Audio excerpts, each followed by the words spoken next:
This conversation on the Break podcast is brought to you by careerhackers.com. Check out Supercharge Your Career, a free virtual event, and sign up for this 2-day action-packed event with amazing speakers from job seekers and career builders. I hope to see you there. Sign up at careerhackers.com. Hello, everyone, and welcome back to another episode of Career Cloud Radio. I'm your host, Michael Gardon. Sara McElroy is an ex-chief marketing officer and former hustle culture devotee who reinvented her career and reimagined the way she works after unexpectedly becoming the Wall Street Journal's poster girl for pandemic burnout. Between the demands of her CMO role and an MBA program, she was clocking up to 20 hours of work per day, and her body was beginning to rebel. 2 trips to the ER after throwing up blood, and 1 shingles diagnosis later, she finally hit her breaking point. In the next 97 days, she quit her hard-won chief marketing officer job, trekked to Peru's Sacred Valley to reset her frayed nervous system, and moved from Atlanta to the beach in sunny Boca Raton, Florida, for a new job and a fresh start. The extreme nature of her story caught the attention of the Wall Street Journal and the Journal podcast, both of which featured her journey from stress-induced health scares and endless hamster wheeling to finding more peace and a slower pace of life on the water as part of their pandemic burnout coverage. Since then, she's dedicated her work to helping other women make bold career moves by learning when and how to quit their job that's taking more than it's giving. She's codified these stories in a journalism project called Raise to Rise, which has also sparked a podcast and even a book deal. I love Sara's story, and we have an absolute blast talking about how to know when to quit, what people are striving for with their work-life balance, and even the 6 steps for walking away from your job to pursue work that makes you come alive. This episode is brought to you by the Expand Conference 2022, featuring yours truly as a keynote speaker. This conference is put on by my friend Tarika Wheeler, and it's packed with amazing speakers.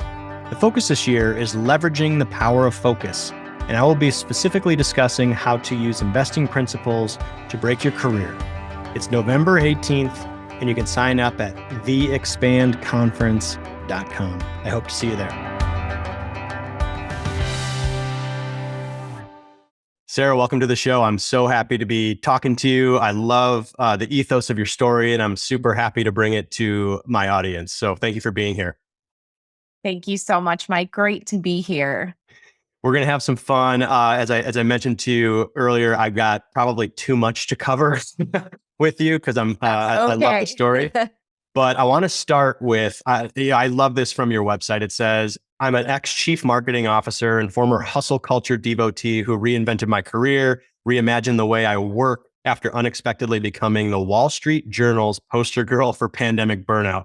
I want to start with the story of you becoming this poster girl for burnout. How did that specific event come about?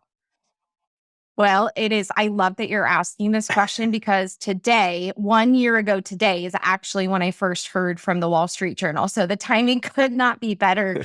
It was one of those things where I had been on LinkedIn and I'd read an article that another columnist from the Wall Street Journal had written about burnout and tips for setting better boundaries and healing, essentially. And I commented on there and said, great article, Rachel. After a couple of stress-related health scares and hitting all-time high with my burnout, I am definitely taking these tips to heart. And so that was actually on October 5th, 2021. And then on October 7th, that's when I received a note through LinkedIn from Ray Smith, who's a reporter there. And so I did an interview with him, I guess it was the following week, and they were doing this deep dive look at pandemic burnout, but didn't end up running the article until December of last year. But within a few days of it hitting both print and online, the story became one of the most read stories for the journal. And so they decided to turn it into a podcast episode.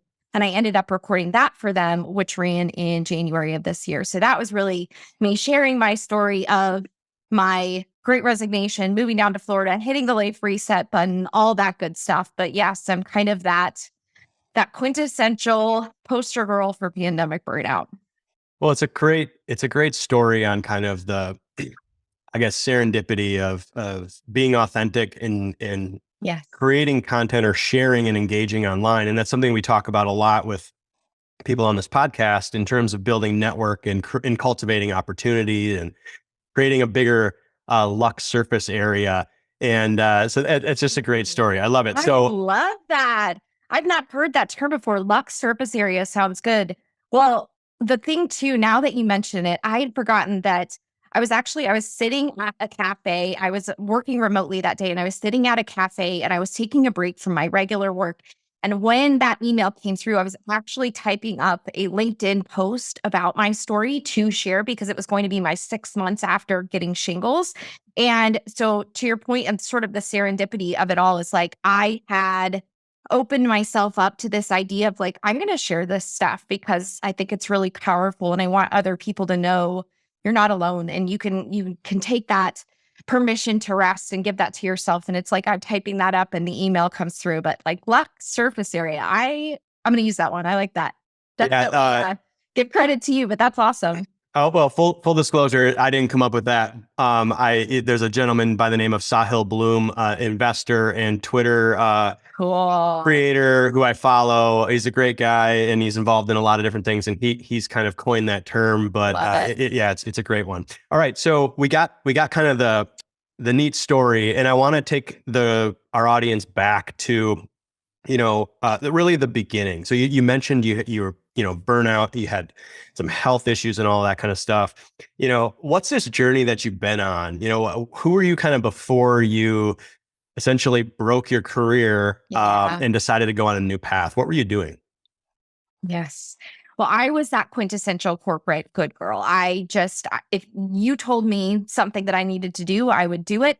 I would get it done with few questions. I'd keep my head down and I wore my ability to outwork anyone as a badge of honor. And it was something in which I had really invested a lot of my identity and self-worth, if I'm really honest about it. Because what had happened is, well, when the pandemic hit, I was working for a global hospitality company and I was very quickly moved to the COVID response task force. Super honored to be on that team and be able to support both the company and hotel team members during a very uncertain time when demand is cratering, full black swan type of event.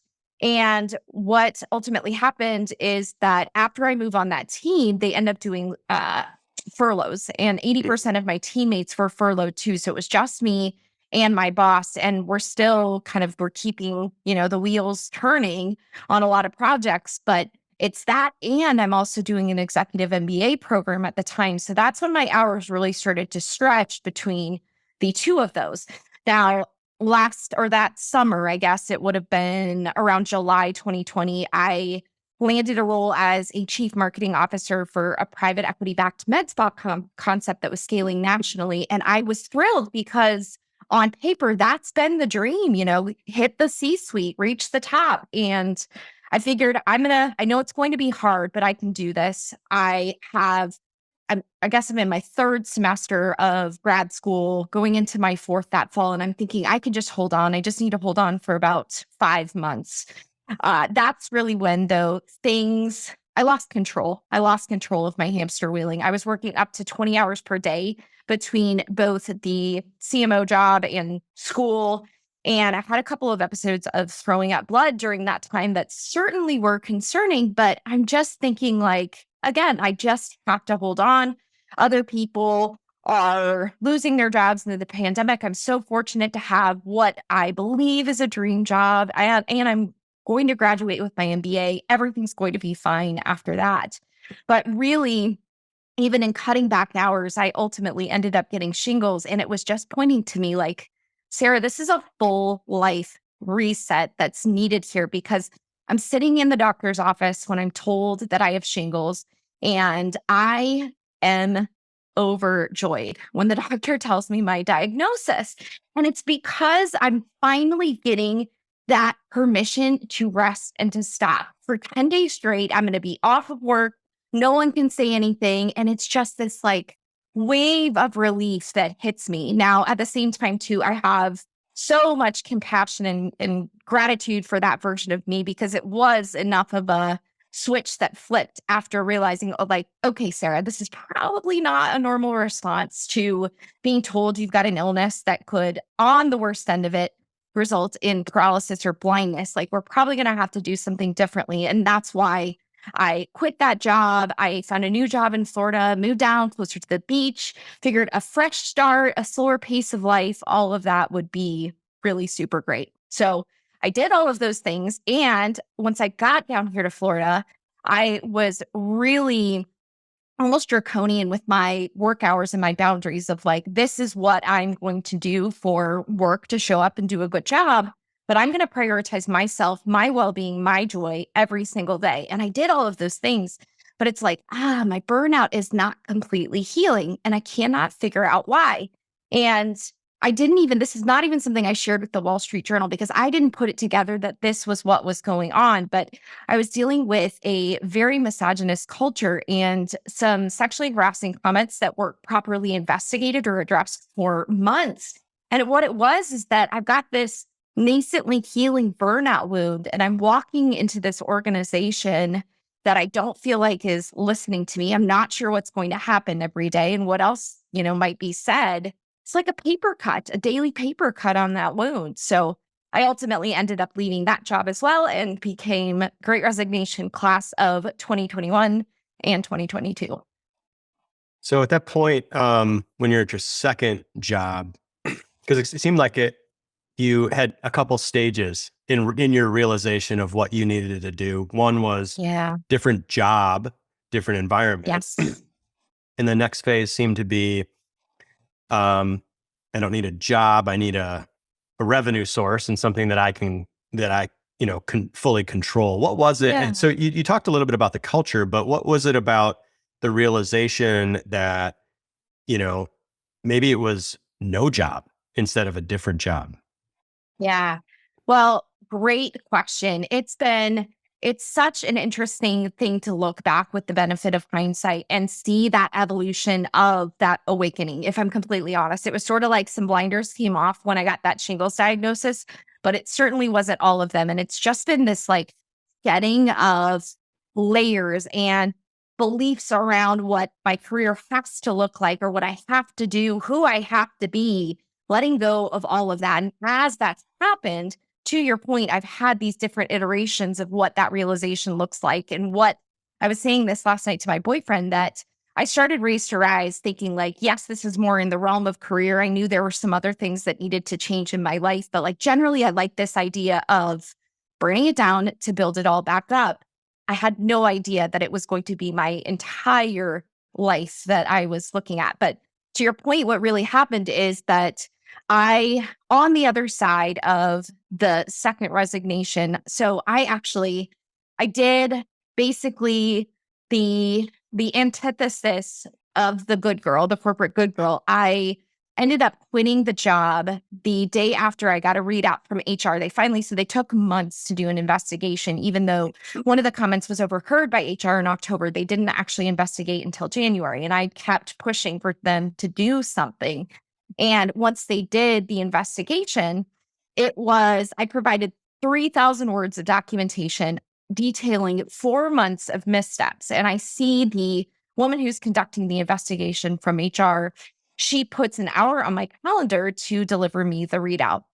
It says first thing on a Monday morning. And I hop on the phone with her and she reads back to me the entirety of the investigation findings in 4 minutes. And it's really nothing new. It's like boilerplate for the bulk of it. We're talking 192 words versus my 3,000 words. And it's like, we have an open door policy and this needs to be kept confidential for other employees. And I knew it. Like after I hung up the phone, I was like, I'm done. I'm out. And I drafted this blistering anti-harassment resignation letter that night. And the next day, I took my laptop into the office before dawn, and I'm shaking as I've got my finger over the send button. But I hit send on my resignation letter. I send it not only to HR and my boss, but also the CEO, and I walk out the door. I don't even give 2 weeks notice, nothing. And I was thinking like, okay, I probably will do something in the realm of burnout, like a book or some sort of research project that could potentially turn into a business, because I felt so strongly that there was so much more to that conversation to be had because of all the people, the strangers who'd reached out from reading my story in the Wall Street Journal. But that was a crystallizing moment for me, that using my voice and standing up for other women made me want to find out what their experiences were, what were the defining moments and breaking points leading millions of them to seek greater opportunity in the wake of the pandemic as well. Because I'm thinking, I can't be the only woman who is going from one toxic culture to another and trying to figure out in the midst of it her own balance and boundaries, disentangling her self-worth from job. And it was just like a whole combination of things that made me think, I think there's more here that we need to explore on behalf of women more broadly.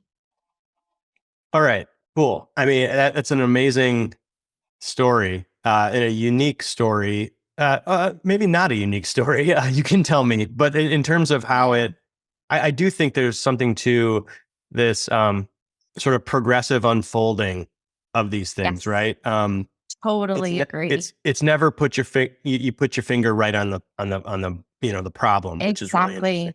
And that does, Yeah. it leads us right into this whole great resignation idea, right? Burnout was a thing well before the pandemic, but we kind of have named this, the great resignation. And now we have sort of this quiet quitting, revolution Oh, also. yeah. That's a little bit of an offshoot, and we can go there if you want. Yep. But from your conversations and the things that you have talked to so many people about, what is behind the great resignation? Why is it happening now? And what is it? Yeah. Well, the past 2+ years have been immensely difficult on all of us. The pandemic brought into our daily lives a whole host of new stressors, both at work and at home. And it's no wonder now, 2+ years into it, we're struggling to find equilibrium. And so many people are struggling with burnout. It's also then a factor at play, not just the stress, but the fact that we had this pause that happened with the pandemic, sort of this, everything came to a screeching halt as far as when lockdowns occurred and people who were working in an office 5 days a week all of a sudden started working from home. We saw that like a lot of the rules around how we work, when we work, all of those things were perhaps more arbitrary than actually gospel truth. And it gave us permission to start asking questions, not only about the structures and the system itself, but asking questions of ourselves to say, like, is this really what I want? Do I enjoy this work? What would I want my career to look like? And it's also borne out of the fact, too, that we didn't know if the next day we'd be alive, if our family and friends would be alive. It was like we've all got only one life to live. COVID was this great equalizer in that it really brought us all back to our humanity at the most basic level and made us think about these things that maybe we had never consciously thought about before. So I think that's a huge part of what started the burnout and the great resignation. And it really was, though, the numbers didn't start spiking until April 2021. That's really when they say that it began. And then it's been this sort of mass exodus, or almost kind of like a game of musical chairs that's happening a lot too, because it's not just people who are, regardless of what you hear with that refrain of like, people don't want to work anymore. I don't believe that personally, because the conversations that I've had, every single woman that I've interviewed is still doing something. It's just, we want more control over what our careers look like. And we want our careers to fit into our lives rather than the other way around. Pre-pandemic, it was like, here's career in the middle and like, good luck fitting your personal life around it. And please keep it compartmentalized so neatly so we don't even really have to hear about it, kind of a thing. And we just realized like we're all humans. We have these dreams, desires, and these things that we know are not working for us right now related to how we're working. So it became, what can we do differently? And people are chasing after that now. I love you kind of mentioned the word permission a little bit, and Yeah. it's really interesting. I definitely think that there's these huge shifts in growth that happen when psychologically think about, essentially you're giving yourself permission to think in a new way, and it's a psychological shift. that ends up happening. And I do agree with you. I think the Yeah. pandemic was one of those things. It allowed us and forced companies in some ways to think about these norms that we have and why they exist, Yes. and how all of that works. And I think it's collectively, questioned our prioritization Yep. of work, and where it fits. One of the things that I have struggled with, and I think you have a window into this, is like, okay, so all these people are quitting their jobs, and I quit mine and I engineered my exit in Okay. 2018. So I feel like I was a little bit ahead of the curve, but Uh-huh. so many people are quitting and nobody seems to have a really good handle on what they are then doing, right? Like we have, Yes.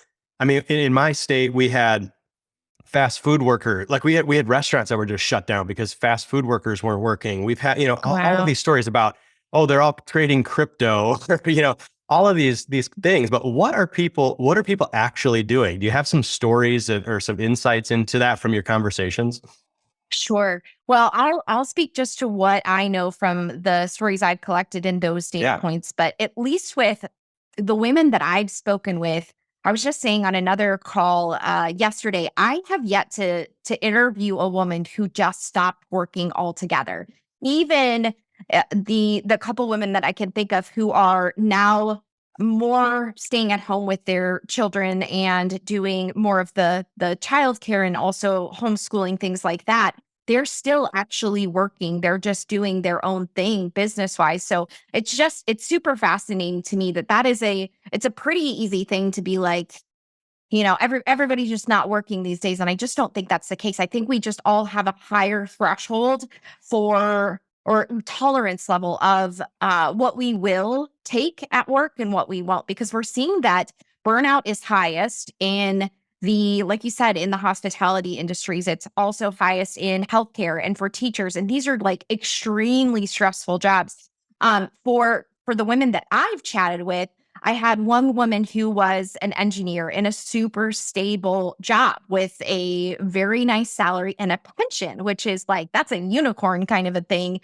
And she decided to walk away from that and she started her own affirmation card company. And she is now a consultant for women who are looking to maximize their maternity leave, looking at all of the different laws and things like that. So she went completely in a different direction from being that like very logical engineer type. There's another woman who was a project manager in New York City, and she had been feeling this call really to pursue her passion for singing and songwriting. And she was reading this book about how to make it in the music business, or the new music business, as it's called. So basically, like how to be an independent singer songwriter and to make a living doing that. And the book had this line in there that said either you need to quit your job altogether and just focus on music full time, or you'll need to find a job where you're working with your hands and you're more out of your head so that you're reserving your creative energy for your music. And she read that line and knew that she fell in the former category. She was not going to be able to do a job during the day and then come home at night and make music in the way that she wanted to. So she actually worked with a financial planner to build a cushion of savings and have a plan for exiting her job. And it took her, I think it was 17 months. And she ultimately ended up leaving that project manager job, became a singer songwriter. Now she freelances a little bit and picks up contracts here and there to get some additional money, but she's able to do this other piece that's so near and dear to her heart, and to see if she can make it in the music business. So it's been really fascinating to see this following of passions. I've also seen women moving from one corporate organization that was just really toxic. And I think in toxic organizations, what may have been hidden pre-pandemic really was brought to the forefront, because I've heard just these horror stories of like, yes, it was hard beforehand, but then the expectations of how much we were going to work, or um, just almost the callousness for like the humanity of what people were going through, that really shone through during the pandemic. And people were like, no, I'm not doing that. I'm going to another organization that better aligns with my values. I'm not going to tolerate that anymore. So yeah, it's been really fascinating. I will be so excited to see when we're 5 years out from this and we have all of the data back to really understand who ended up where. But I think it's been a lot of entrepreneurship and a lot of moving between corporate roles, at least from my experience. Yeah, that's fascinating. I definitely see the entrepreneurship side of things as well. And I probably see more of that than the changing Okay. jobs, just from, again, not scientific data, just from my own experience and talking to folks. Yeah. It's always a question of like, how do you ladder that up? How do you sort of protect yourself and make that transition, which is really interesting. And I think you have some views on that. I want to talk about that in a bit. Yeah. But I want to make sure our audience understands like what we're talking about here, the stories that we're talking about that Sara has done. She's done a journalism project and called Raise to Rise, RAZE. And you can find it at raise2rise.com if you want to find more stories of particularly women who have quit Yeah. and how they did it and what they're doing. Go check that out. But tell us a little bit about what this idea of Raise to Rise means to you and how you kind of came up with that. Yes. Well, as I mentioned, it first sort of came to me, I guess it must have been November 2021.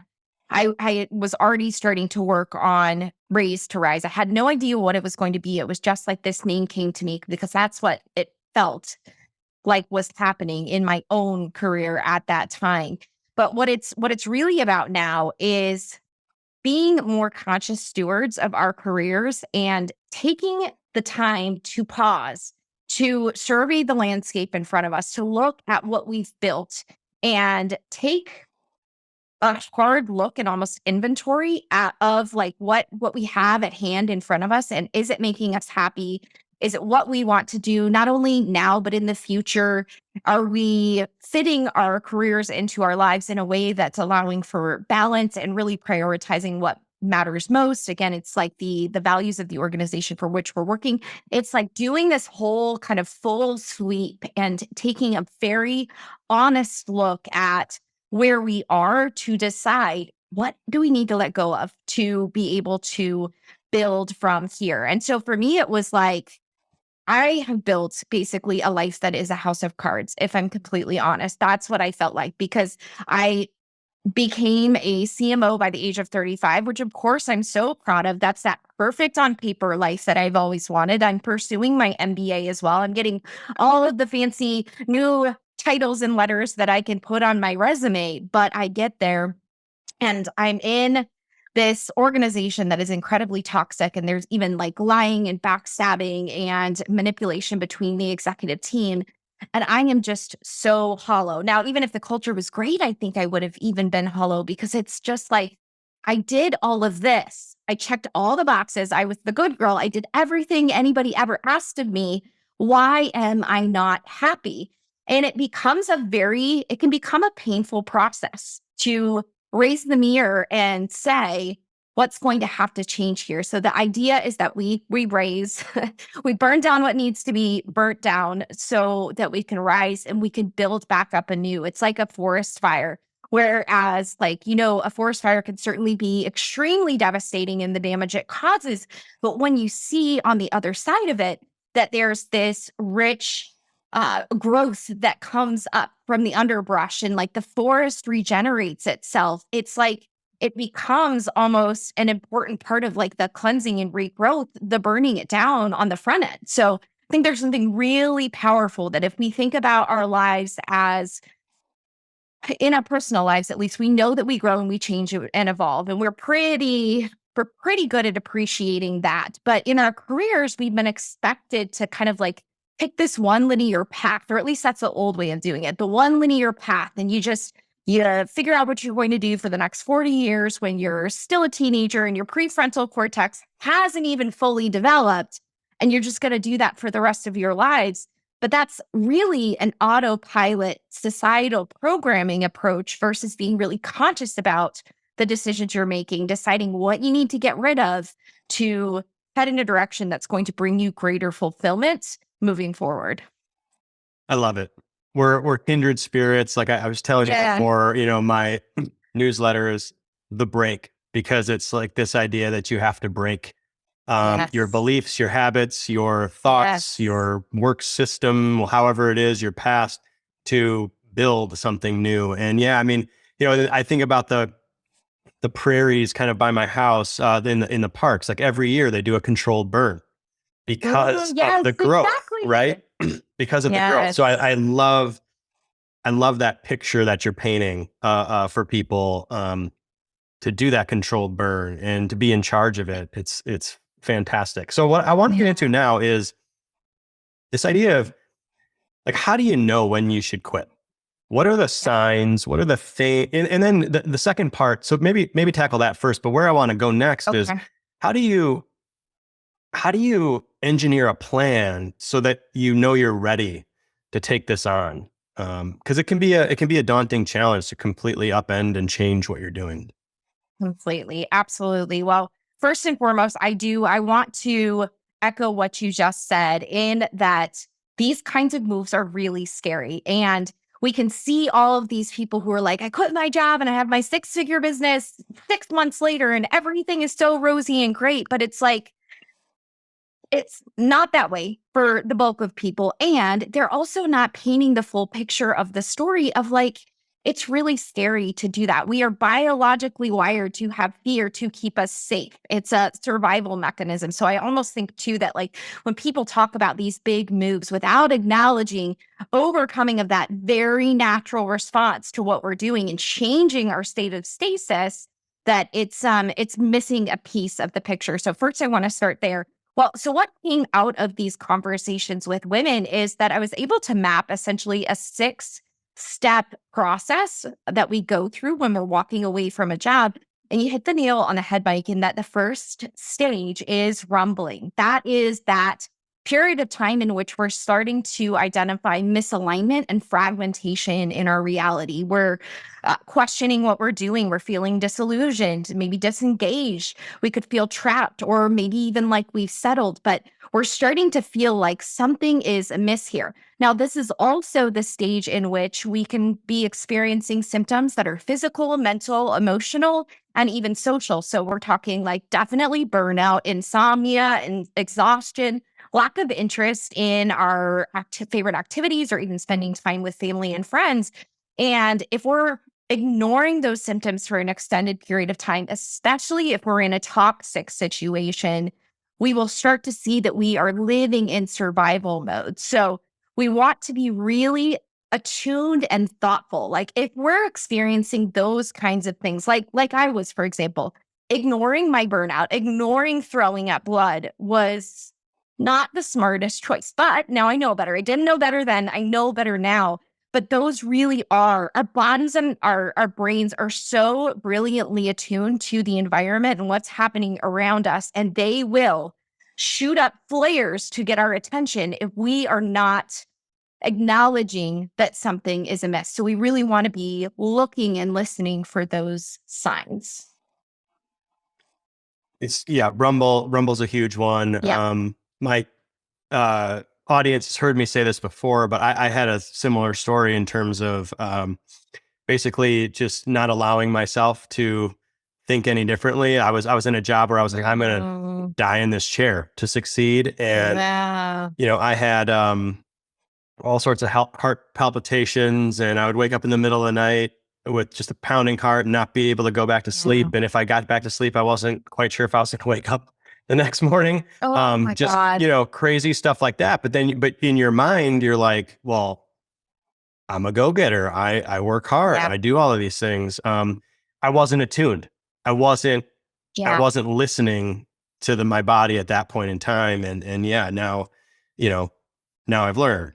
So what's Well, next? What's next you on the called list? it out. Well, the one thing I do want to say is like Go ahead. you called it out in that in our society, as we're taught to approach our careers, we're taught to use logic and rationality. And we are told that it's like that's just what you do. Hustle culture, like dig in, work ethic is incredibly virtuous, and that's just what you do. You grind it out to achieve success, regardless of the cost. So it's to your point, it starts in our beliefs that we think we should ignore what our very intelligent bodies are telling us and go against that because we just have this idea of what it's supposed to be and how we're supposed to achieve success. So I think you're spot on with like, that is what holds a lot of us back from being able to acknowledge that we're in that rumbling stage. So we go from rumbling then to knowing. And this is when we have that realization it's going to be time to walk away. Now, it can come to us three different ways. The first being that like shot out of the dark Hollywood moment, like, oh man, I am going to have to leave my job. The second way, though, is a little bit more gradual. And we're seeing these like little data points build up that are reaching that conclusion of, I'm going to have to leave this situation. This isn't the right fit for me. And then the third is more of a peaceful moment of acceptance and surrender, which is like, I'm not going to be able to change this situation, whether it's a toxic organization or the job itself, or maybe I've just expanded beyond and I need to do a completely different career. We just reached this moment of like peaceful acceptance. I know that things are the way they are right here. And what's right for me is going to be to extricate myself from the situation. So that's where we really do have that wake up. And you make a great point that even if we know, even if we're feeling those feelings, we ultimately reach that moment of knowing, it doesn't mean that we actually are going to leave, of course. So we reach this fork in the road in the third step, which is decision.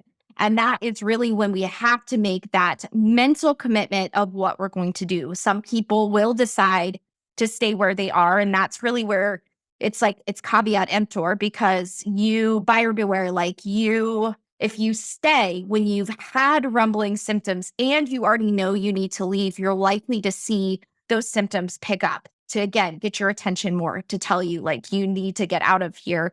But if you decide to make the move, you start planning out what your next move is going to be. Some people already know is what I should say. People know that, I do want to get another corporate job. I really love the work that I'm doing generally, but I want to find an organization that's better aligned with my life and work style and my values. Or some people do know they want to become an entrepreneur and know exactly what it is they're going to do because maybe they were doing a side hustle on the side.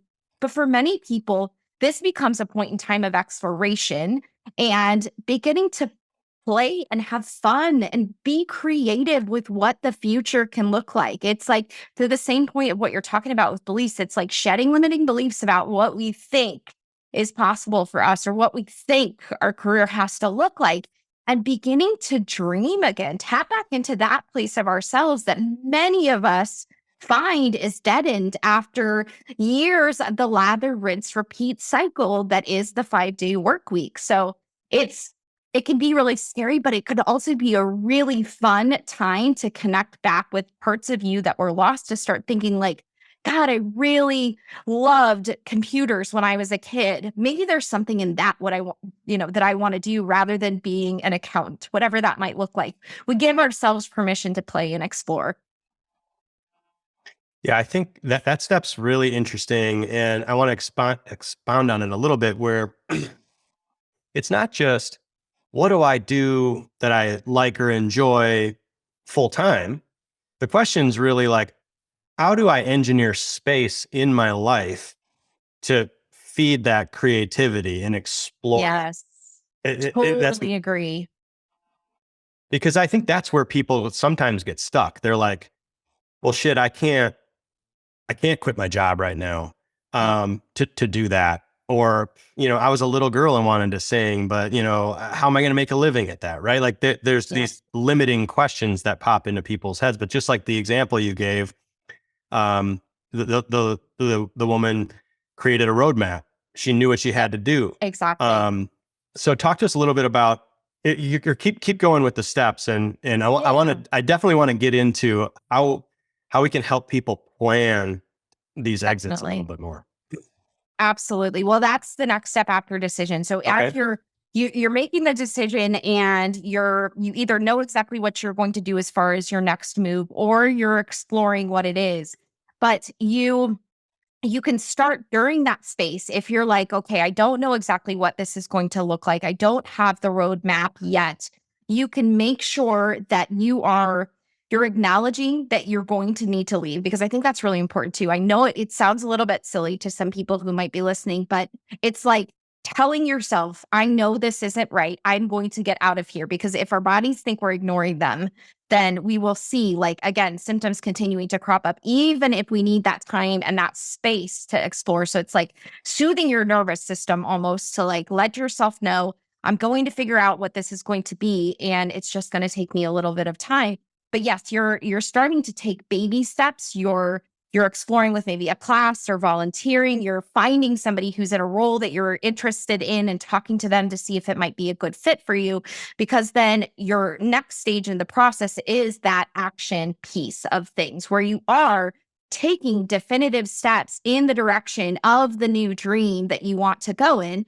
And as you're doing all of those things, you're also mapping out your exit strategy and that graceful sort of an exit as much as you can. Of course, I am an example of someone who has always done graceful exits and didn't so much this last time. And it's pretty hard on our bodies and our nervous systems to just like pull the ripcord. So we want to be thoughtful about that too. And the timing, like being gentle on ourselves. The other piece of the puzzle with this too, and that timing piece of things, is that we want to, when we're making a job or a career change, that's a big life decision. It's a major life decision. It's, maybe not in the same realm as getting married, but I would say it's just below kind of those like big commitments, because think of all the time that we're spending in the job showing up at the office or even against our business. Like that is such a huge investment of our energy and emotion.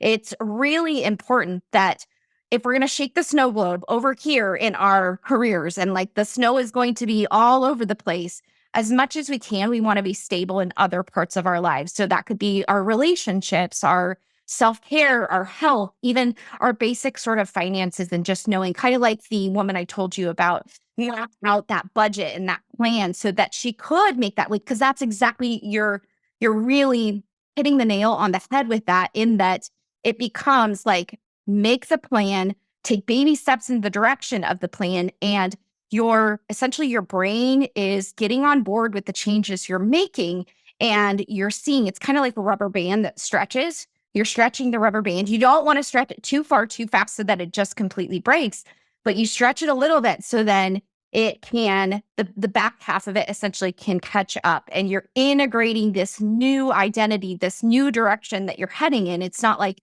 you flip a switch overnight. It takes time to move in the direction of these things, even though the stories we hear are very instant gratification. I just figured it out and I just succeeded. Yeah, very, very good message. I think there's a lot of work to be done in that area of getting people, because you're talking about mental blockers and getting mentally customized, and so it's like, what are the steps to action, right? That I think about it as reducing my anxiety about this change, and being realistic about the risks, protecting the downsides along that path, and creating that runway to continue exploring, continue to emotionally feed into that, which is really, really interesting. Exactly. It's that planning and preparation. And what I love most is looking at this as, this isn't just like I'm breaking from this job. This is a journey. And it's not just a journey of leaving this career here right now, or this job right here right now. It's a career-long journey that we're going on. And it's just like life. There are peaks and valleys. It ebbs and it flows. There are times when we feel so confident and sure of what's next, and other times we're like, oh my God, what am I doing? But that's all part of the process. So the more that we can be prepared that those ups and downs are going to be part of that experience, there will be some missteps and mistakes along the way, even as much as we plan. And that's okay. The more we can ease into the comfort, or getting comfortable with uncertainty as much as any human can, right? Because like uncertainty drives our brains crazy. There was a study done that found that we are more fearful of an uncertain of outcome, essentially like, I don't know if this outcome is going to be good or if it's going to be bad. To me, that is like more painful from an uncertainty standpoint in my brain than knowing that a painful outcome is coming, which is so fascinating. So what we're trying to do is take out as much uncertainty as we can from the mix, but also knowing that there is complete flexibility in what we're able to do next. Like, we will likely have to pivot. Some things will need to be iterated upon. Most people don't get everything 100% right the first time, but we put so much pressure on ourselves to do that, and that can get in the way. That can ratchet up the anxiety and the fear. And we want to, again, pull that out of the equation as much as we can, knowing that is part of our biology, but it's that planning and that preparation. And I loved what you talked about with getting that runway built, because that's a huge part of the process. So one of the areas is you can maybe start to think about exploring and take to your community that I think about a lot, like the greatest people in the world at dealing with uncertainty are like the biggest, investors in the world, because they're making decisions and they don't know the outcome, right? They're trying to stack a deck and keep the odds in their favor. But there's a lot of really interesting lessons from that I take to career and that I talk about a lot. And this idea of just even framing every decision that you make as an investment can take some of that anxiety out, because it's like, oh, I expect to be wrong. Like, I don't know the future. And I expect that I'm going to have some wrong in here, but I'm going to learn and adapt along the way. And over the long term, the odds are in my favor, pursuing this path, and I'm going to come out the other side. And just framing everything, there's something that you're giving up. There's an investment, a cost, and you have some expected gain in the future, but that gain is not certain, can sometimes just lift some of that. So I talk a lot about that. And I think it's a really interesting sort of framework for career. It gets people out of this fixed mindset, I think, of I must know the certain linear path, and starts saying, oh, I'm betting on myself, right? I'm making these bets. Every single decision is on myself. So that's something that I like to talk about a lot in the action I love phase. that so much. Yeah, most definitely.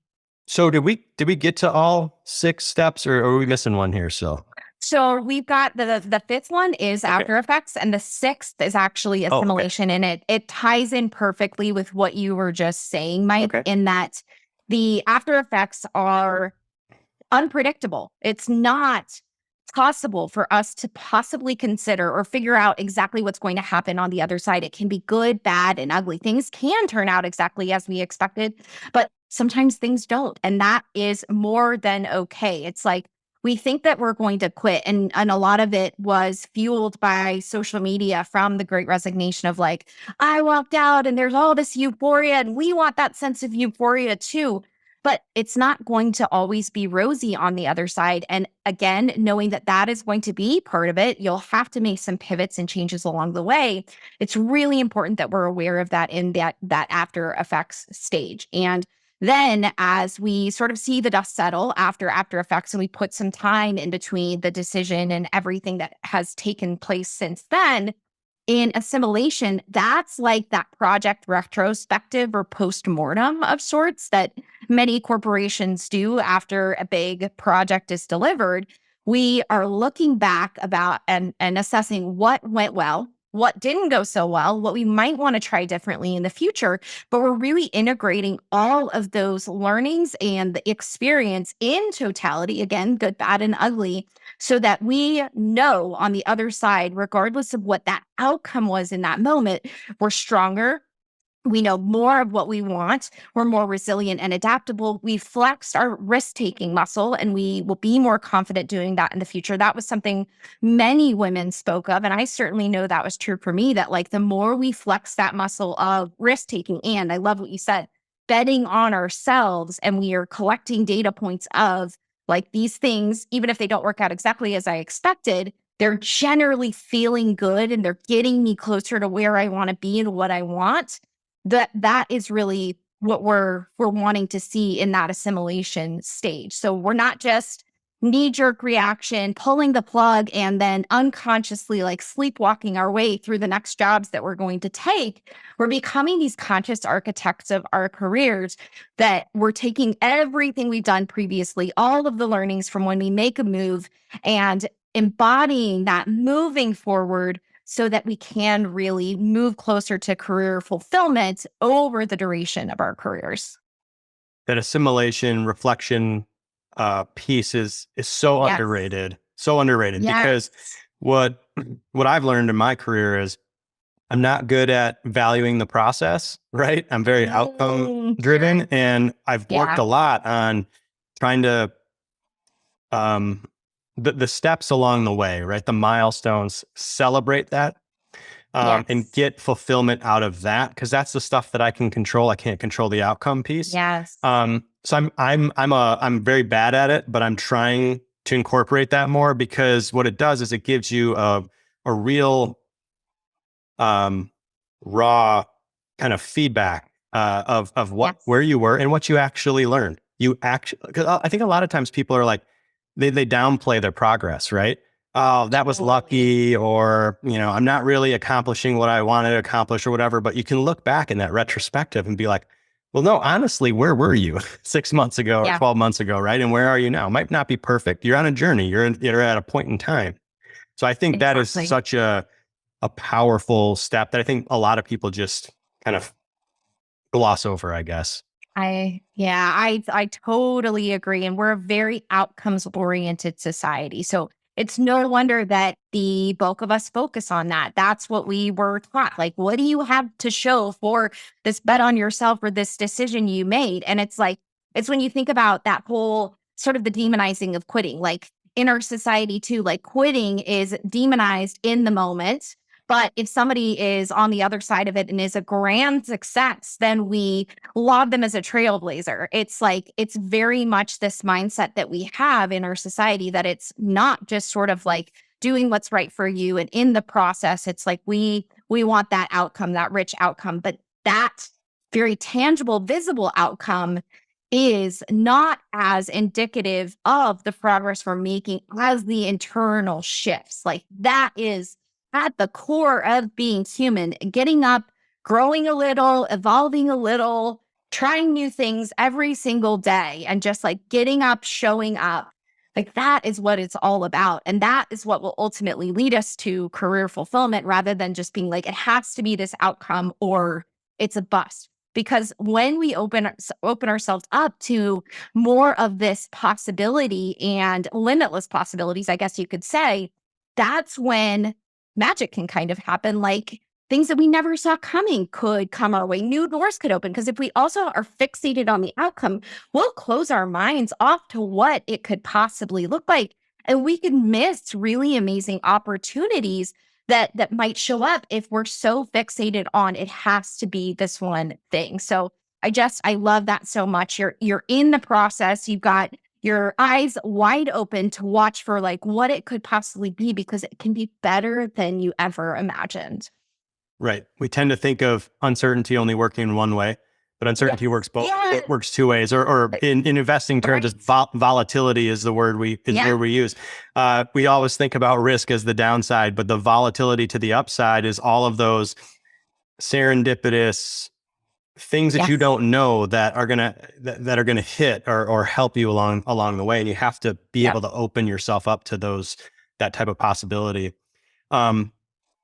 Awesome stuff. I know we're kind of coming up on time, but I have a couple questions. I can't. We talked so much about the Great Resignation, people taking control, and then there's this idea of quiet quitters. And on one hand, I can really empathize with this as well. This is a movement around taking control and sanity of your work life. Yeah. And on the other hand, it's very distinct from, this idea of resigning and changing what you're doing. I'm wondering, how you see that. How do those two interplay, and what are the differences? Yeah. Well, so the interesting thing about quiet quitting is that there's disagreement of what exactly it is. There's almost a bit of a spectrum, because on that one side of it, to what you're saying, it is like some people are just putting into place boundaries that should have always been there. Like, I'm going to work the 40 hours and I'm not going to give my job all of my time at night. I'm going to spend more time with my family. It's like a rebalancing or recalibrating of what that job in our lives looks like. That's kind of on this end of the spectrum. On the other end of the spectrum, that's like, I'm checking out. kind of like Office Space, Ron Livingston style, so there's on this side of it, like, I think that can be a very good thing for people, that if I have been someone, and I certainly was that person, like, work owns me, basically. That's kind of how I looked at it. Like, I even said to somebody, I am okay with being unhappy 5 days a week as long as I have my weekends. I felt like my job owned those 5 days a week. So, like, if you're one of those people who's never had those boundaries and you're putting them into place for the first time and you're exploring what work-life balance looks for you, good for you. That is amazing. Keep going in that direction, because you will be better for that exercise.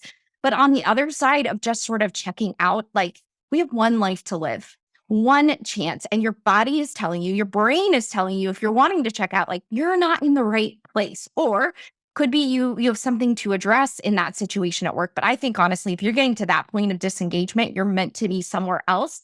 So start using that kind of that malaise and, like, the energy that actually gets sucked out of you in that direction, to take that energy and move that in the direction of a new dream and figuring out what you would want to do next. I think we'd be way better off doing this conscious quitting approach that I'm talking about with those 6 steps than quiet quitting and just kind of wasting our days away, sitting somewhere where we're not happy, we're disengaged, because I just don't think that that's what we're meant here to do here as humans.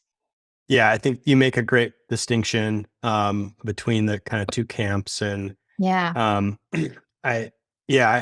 there's just my message is, if you're setting boundaries, set them loudly, right? Yep.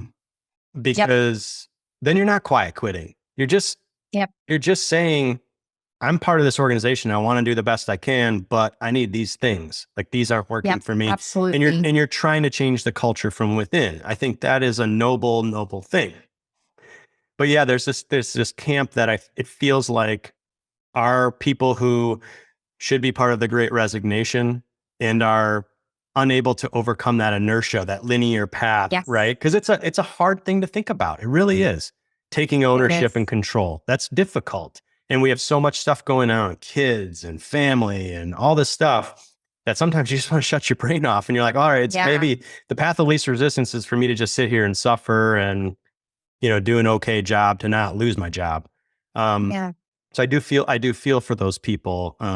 But yeah, I think we need more loud quitters rather than quiet quitters. So that's my 2 cents. And and kind of what you said, like, we can do that for a period of time. Sometimes our lives require that we keep kind of with that snow globe analogy. Like, if other things are shaken in our snow globe right now, and we need to just do that to survive, to, like, keep our heads down at work, there's nothing wrong with that for a time being. But just sort of, like, completely checking out and just being like, this is just the way it is now. I just think you're doing yourself a disservice, because there's something nudging you and guiding you in a new direction. So I really love that distinction and what you called out there, Mike. Well, very cool.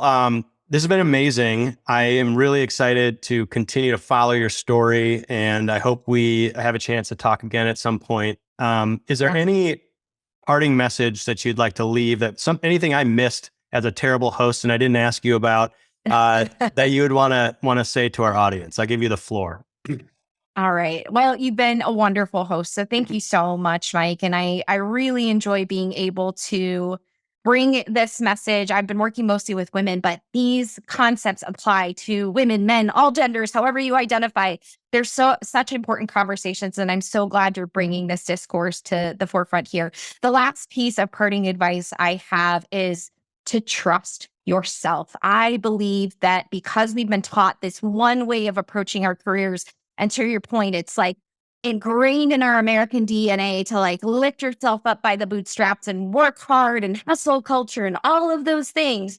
Like, we can get so convinced that other people have the right path, the right answer for what we should be doing or what our lives or careers should look like. And I promise you, every single one of us, we have that answer within ourselves. I just deeply believe that. I never knew that. I outsourced my authority, agency, decision-making power for decades. But that's probably the biggest piece of the raising, is that coming home to myself for me. And I promise you, if you begin to do that bit of work, shedding the layers, and just to start exploring, trusting yourself again in these realms with like little micro decisions, moving you in the direction of a new dream, you will certainly be heading in the right direction.